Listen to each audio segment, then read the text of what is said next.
ನಮ್ಮ ವಿಠಲಗೌಡರ ದಾಳಿಯಿಂದ ಮತ್ತು ನಿರಂತರ ಹೋರಾಟದಿಂದ ತಿಮ್ಮರೋಡಿ ಮತ್ತು ಮಟ್ಟಣ್ಣವರ ನಿರಂತರ ಹೋರಾಟದಿಂದ ಇವತ್ತು ಈ ಕೇಸ್ ಧರ್ಮಸ್ಥಳದ ಅನ್ಯಾಯಗಳ ಕೇಸ್ ಒಂದಲ್ಲ ಎರಡಲ್ಲ ಮೂರಲ್ಲ ನಾಲ್ಕಲ್ಲ ಐದಲ್ಲ ಆರಲ್ಲ ಈ ಕೇಸ್ಗಳು ಇವತ್ತು ಮುಪ್ಪರಿಗೊಂಡು ಮೇಲೆ ಬಂದು ನಾವು ವಿದ್ಯೂಪ ಇಲ್ಲೇ ನಮ್ಗೆ ಅನ್ಯಾಯ ಆಗಿದೆ ಅಂತ ಎಲ್ಲ ಆತ್ಮಗಳು ಕೂಗಿದಂಗೆ ಅನ್ನಿಸ್ತಾ ಇದೆ.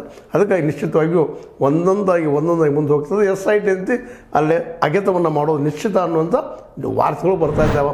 ಸಿದ್ದರಾಮಯ್ಯನವರು ಮೋಸ್ಟ್ ಪ್ರೊಬಬ್ಲಿ ಒಂದು ಒಳ್ಳೆಯ ಡೈರೆಕ್ಷನ್ ಕೊಟ್ಟಿರ್ತಾರೆ, ನಿಶ್ಚಿತ ಮಾಡಲೇಬೇಕು ಅನ್ನುವಂಥ ಒಂದು ಏನಪ್ಪ ಅಂದ್ರೆ ಒತ್ತಡವನ್ನು ಹಾಕಿರ್ತಾರೆ ಸರ್ಕಾರ ಕಡೆಯಿಂದ. ಸತ್ಯ ಹೊರಗೆ ಬರಲಿ, ಯಾರಿದ್ದಾರೋ ಹೊರಗೆ ಬರಲಿ ಅವರು ಅನ್ನುವಂಥ ಒಂದು ದೊಡ್ಡ ಸಾಹಸವನ್ನು ಅವ್ರು ಮಾಡಿಸೇ ಇರ್ತಾರೆ ಮತ್ತು SIT ಆ ಕೆಲಸ ಮಾಡ್ತಾಯಿದೆ.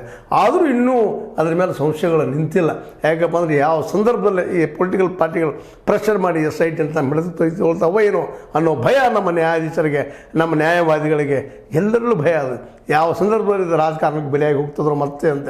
ಯಾಕಂದರೆ ಮೂರೂ ಪಾರ್ಟಿಗಳು ಇವತ್ತು ಕಾಂಗ್ರೆಸ್ನಲ್ಲಿ, BJPಯಲ್ಲಿ, ಇನ್ನೊಂದು JDS ಇರಲಿ, ಇವರೆಲ್ಲರೂ ಹೆಗ್ಗಡೆಯವರ ಕಾಲಲ್ಲೇ ಇದ್ದಂಥವರ ಅವರಿಗೆ ನಮಿಸುವುದ್ರ ಜೊತೆಗೆ ಅಡ್ಡಾಡುವ ದೇವರು, ತಿರುಗಾಡುವ ದೇವರು ಮಂಜುನಾಥ ಅಂತೇಳಿ ಅವರಿಗೆ ಒಂದು ಪಟ್ಟವನ್ನು ಕಟ್ಟಿ ಈ ತನಿಖೆಗೆ ಅಡ್ಡ ಬರ್ತಾರೋ ಏನೋ ಭಯ ಈ ನ್ಯಾಯಾಧೀಶರಿಗೆ, ನ್ಯಾಯವಾದಿಗಳಿಗೆ, ಜನಸಾಮಾನ್ಯರಿಗೆ, ಅಲ್ಲಿ ತುಳಿತಕ್ಕೆ ಒಳಗಾದವರಿಗೆ, ಸಾವುಗಳ ತಮ್ಮ ಜನರು ಕಳ್ಕೊಂಡವರಿಗೆ ಆ ನೋವುಗಳು ಸಾಕಷ್ಟು ಇದ್ದಾವಲ್ಲ.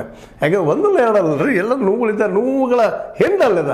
ಹೀಗಾಗಿ ಇವತ್ತು ಆ ನ್ಯಾಯಾಧೀಶರು ರೋಹಿತ್ ಪಾಂಡೆ ಅನ್ನುವಂಥ ವಕೀಲರು ಸುಪ್ರೀಂ ಕೋರ್ಟ್ಗೆ ಪತ್ರವನ್ನು ಬರೆದಾರೆ. 7 ಪುಟಗಳ ಪತ್ರ ಬರೆದ ಇದು ತನಿಖೆ ಆಗಬೇಕು. ಮ್ಯಾಸಿವ್ ದೊಡ್ಡ ಭಯಂಕರವಾದಂಥ ಈ ಒಂದು ಸಾವುಗಳ ಕೊಲೆಗಳ ನಿರಂತರತೆ ಇಲ್ಲದ ಇಲ್ಲಿ ಅದರಲ್ಲೂ ಹೆಣ್ಣು ಮಕ್ಕಳ ಮತ್ತು ಮಕ್ಕಳ ಸಾವುಗಳಾಗಿದ್ದಾವೆ. ಅದರಲ್ಲೂ ಹರೆಯದ ಹೆಣ್ಣು ಮಕ್ಕಳ ಹದಿಯರ ಹೆಣ್ಣು ಮಕ್ಕಳ ಬಡವರ ಭೂಮಿಯನ್ನು ಕಳ್ಕೊಂಡಂಥ ಅನೇಕ ಕೇಸ್ಗಳಿದ್ದಾವೆ. 2500 ಎಕರೆ ಭೂಮಿ ಇದು ಸುಳ್ಳಾದ್ರೆ ನಾನು ಶಿಕ್ಷೆಗೆ ಸಿದ್ಧ ಅನ್ನುವಂಥ ಅನೇಕ ಅಲ್ಲಿಯ ಸಂಶೋಧಕರು, ಅಲ್ಲಿಯ ಬದುಕಿ ಬಾಳಿದವರು ಇವತ್ತು ಕೇಳ್ತಾ ಇದ್ದಾರೆ. ಅದರಲ್ಲೂ ಭೂಮಿಯನ್ನು ಕಳೆದುಕೊಂಡಂಥ ಅನೇಕ ಕುಟುಂಬಗಳು ಬೀದಿಗೆ ಬಿದ್ದಿದ್ದವರು ಸಹಿತ ಇವತ್ತು ಹೋರಾಟಕ್ಕೆ ಇಳಿತಾ ಇದ್ದಾರೆ. ಇದನ್ನೆಲ್ಲ ಗಮನಿಸಿದಾಗ ಇವತ್ತು ಧರ್ಮಸ್ಥಳ ಕುದಿಯುವ ನೆಲೆ ಆಗಿಬಿಟ್ಟದಂತೆ. ನಾವು ಏನನ್ನು ಹೇಳಿದ್ರು ನಡೆಯುವಂಥದ್ದಲ್ಲ. ಆಲ್ರೆಡಿ ಸಾಕಷ್ಟು ಅದರಲ್ಲೂ BJPಯವರು ಭಾಳ ಪ್ರಯತ್ನವನ್ನು ಮಾಡಿದ್ದಾರೆ, ರೈಟ್ ವಿಂಗ್ದವರು. ಇದು ಏನಾದರೂ